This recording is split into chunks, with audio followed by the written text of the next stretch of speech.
একটা ছোট গ্রামে থাকত এক গরিব কৃষক। তার জীবনের সবচেয়ে বড় সম্পদ ছিল একটা গাভী।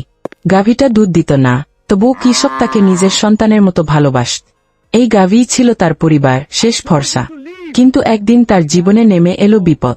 গ্রামের জমিদার এসে বল, খাজনা বাকি আছে, খাজনা না দিলে গাভীটা নিয়ে যাবে সে। কৃষক কাপা গলায় অনুনয় করে বল, গাভীটা নিও না, ওটাই আমার সব। কিন্তু জমিদারের মন গল না। শেষ পর্যন্ত কৃষক বাধ্য হয়ে নিজের ভিটেবাড়ি দিয়ে দিল। সে গাভীটাকে নিয়ে রাস্তায় নেমে পড়ল।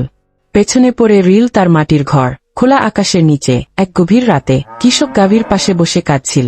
তার মনে হচ্ছিল জীবন বুঝি এখানেই শেষ। ঠিক তখনই ঘটল এক আশ্চর্য ঘটনা। গাভী হঠাৎ করে প্রচুর দুধ দিতে শুরু করল। কৃষক অবাক হয়ে গেল। সে সেই দুধ বিক্রি করতে লাগল। ধীরে ধীরে তার অভাব কমতে লাগল। কষ্টের জায়গায় সফলতা। সময় গড়াল। গরিব কৃষক আর গরিব রিল না, সে হয়ে উঠল একজন বড়লোক, এমনকি সেই জমিদারের থেকেও বড়। সে নিজের হারানো ভিটেবাড়ি ফিরে পেল এবং অন্যায়ের প্রতীক সেই জমিদারকে গ্রাম ছাড়তে বাধ্য করল। সে শুধু নিজের জন্য বাঁচেনি, সে সব অসহায় মানুষের পাশে দাঁড়াল। শীতে গরিবদের কম্বল ও খাবার দিল। যাদের ভিটেবাড়ি কেড়ে নেওয়া হয়েছিল তাদের সবার ঘর সে ফিরিয়ে দিল। এমন আরও গল্প পেতে সাবস্ক্রাইব করে দাও এবং লাইক কমেন্ট করে দাও।